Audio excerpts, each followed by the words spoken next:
o anjo que foi confundido com Deus, o anjo Metat Ron.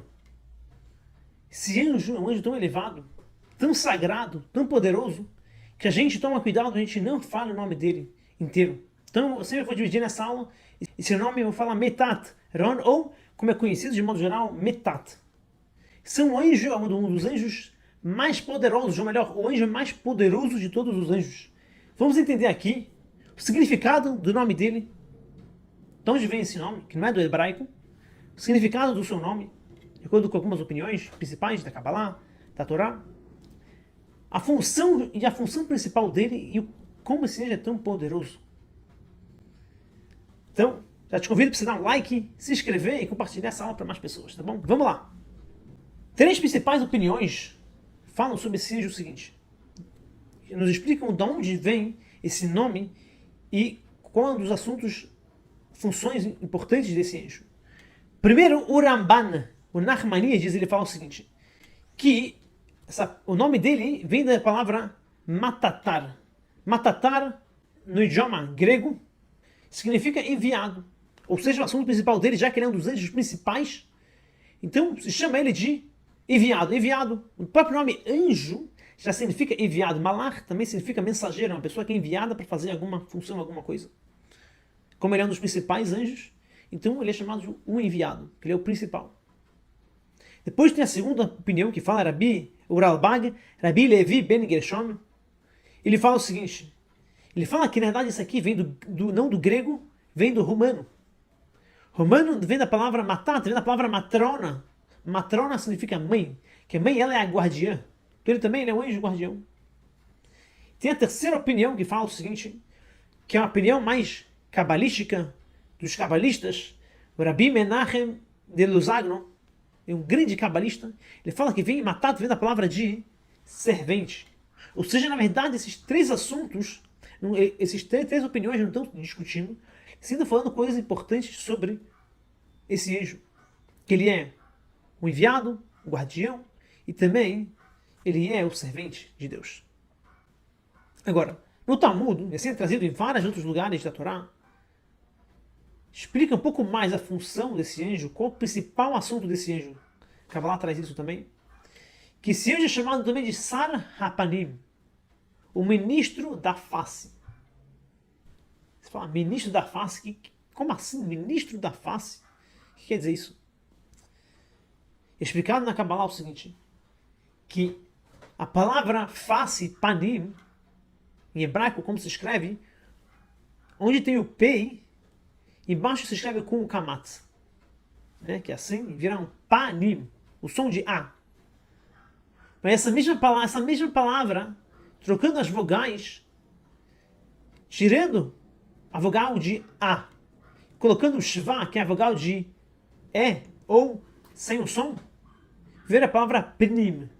Pnim significa interior. Por quê?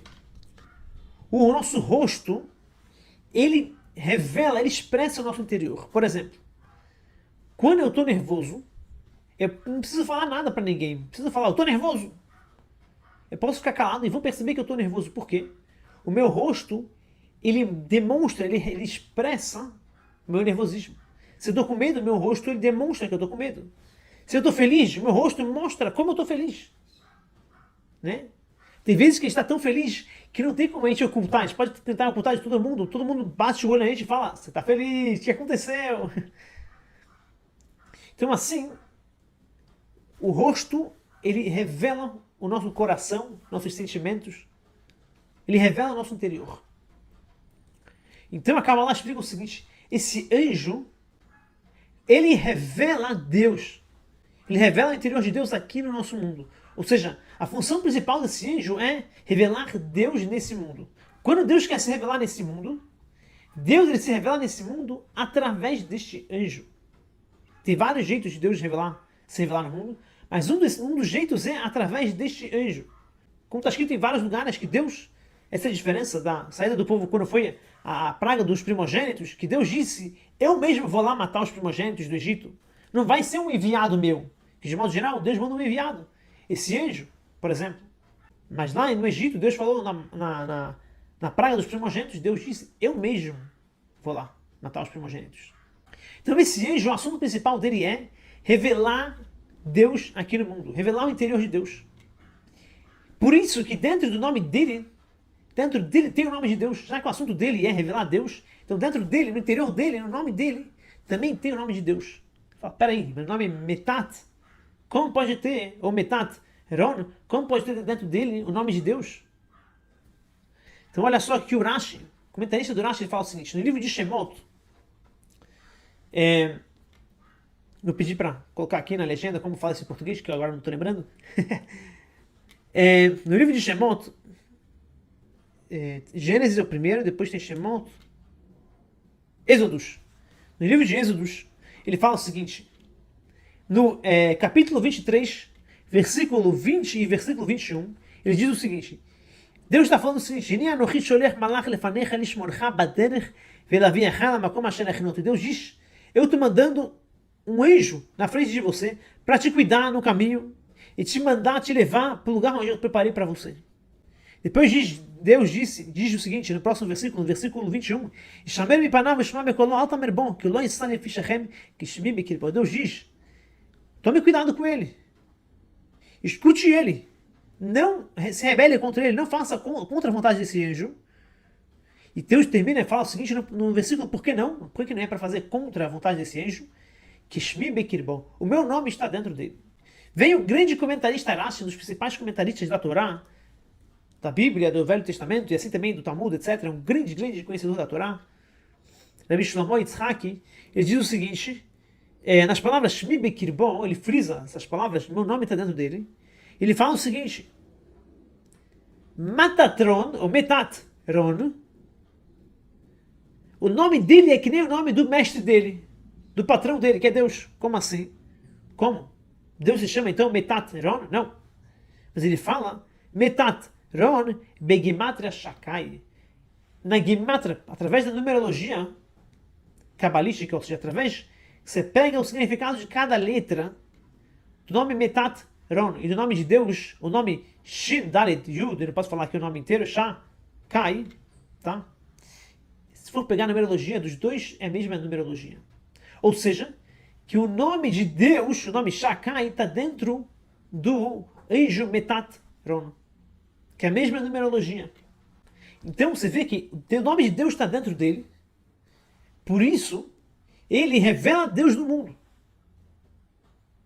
Que no interior dele, dentro dele, no interior desse anjo, tem o nome de Deus. Essa é a essência desse anjo. Então esse anjo ele revela Deus aqui no mundo. Esses são os assuntos principais desse anjo. Na continuação, tem uma história muito interessante que realmente mostra como é tão poderoso esse anjo. Como esse anjo ele realmente foi confundido por Deus. Confundiram ele achando que ele era Deus. Tem uma história no Zohar. 4 grandes sábios, eles foram para o Pardes. Quer dizer, o Pardes? Começaram a estudar assuntos de Kabbalah muito elevados. Eram grandes sábios do Talmud, sábios enormes, os principais sábios daquela geração. Ben Azai, Rabi Akiva, Elisha Ben Avuya e Ben Zomar. E começaram a se elevar nesse estudo tão elevado. Acontece que todos eles, como era um estudo tão elevado, todos eles quando eles se levaram para esse nível tão elevado, eles não estavam tão prontos para isso, isso acabou trazendo prejudicando eles. Menos Rabi Akiva. Está escrito que ele entrou em paz e saiu em paz. Porque ele estava realmente apto para isso, para esse assunto, esse estudo de Kabbalah tão elevado. Está escrito que Ben Azai faleceu. A alma dele não aguentou tanta vontade de se conectar com Deus que a alma saiu do corpo. Ben Zomar saiu de lá, ficou maluco. O corpo dele, a cabeça dele não aguentou tantas revelações. Elisha Ben Avuya, ele saiu de lá e ele chutou, quer dizer, ele largou tudo. Ele era um grande sábio, parou de cumprir todos os mandamentos divinos e se revoltou contra Deus. Sobre isso, os sábios perguntam o que aconteceu. O que ele viu lá que causou ele ficar contra Deus, causou ele largar tudo. Ele era um grande sábio. Ele era o mestre do Rabi Meir, um grande conhecedor da Torá. Então os sábios contam o seguinte, que quando ele foi lá, ele começou a se elevar, ele começou a ver os anjos. E começou a ver o nível dos anjos. E ele percebeu, onde tinha a Merkavá, que é um assunto muito elevado, da Kabbalah, ele viu lá o seguinte, todos os anjos estavam lá sentados. Todos os anjos estavam sentados. Somente estava de pé Deus e o Metat Ron. Na hora que ele viu Deus de pé e o Metat Ron de pé também, todos os anjos sentados, ele pensou, olha só, existem dois deuses. Os dois estão de pé, quer dizer que os dois são os principais. Se existem dois deuses, a Torá está errada. Tudo que eu fui ensinado, que eu aprendi está errado. E por isso, de acordo com algumas opiniões do Talmud, por isso que ele saiu do caminho da Torá. E ele errou. Ele errou. O anjo Metat Ron estava de pé, não porque ele é Deus, porque ele revela Deus. Então ele tem esse nível tão elevado de Deus também dentro dele, já que ele tem que revelar Deus. Mas a gente vê aqui como esse anjo tão poderoso, tão elevado, que o assunto principal dele é revelar Deus do mundo. Ele tem um nível de Deus dentro dele tão grande que ele revela isso. Quando Deus quer se revelar no mundo, ele usa esse anjo tão poderoso. Então esse aqui é o grande Metat Ron, essa é a principal função dele, e esse é o significado dos nomes que ele tem. Tá bom? Se você gostou dessa aula, se inscreva, dá um like, compartilhe essa aula para mais pessoas. Se você quiser também participar do nosso grupo de Kabbalah, está na descrição aqui do nosso vídeo. Tem o nosso link no grupo de Kabbalah, um grupo gratuito. Lá eu sempre aviso quando tem nossos novos conteúdos, aulas, cursos quando a gente vai lançar, etc. Tem várias prioridades lá. Participe, é de graça. E também a gente tem conteúdos aqui todos os dias e lives domingo e quinta-feira às 8h35 da noite, tá bom?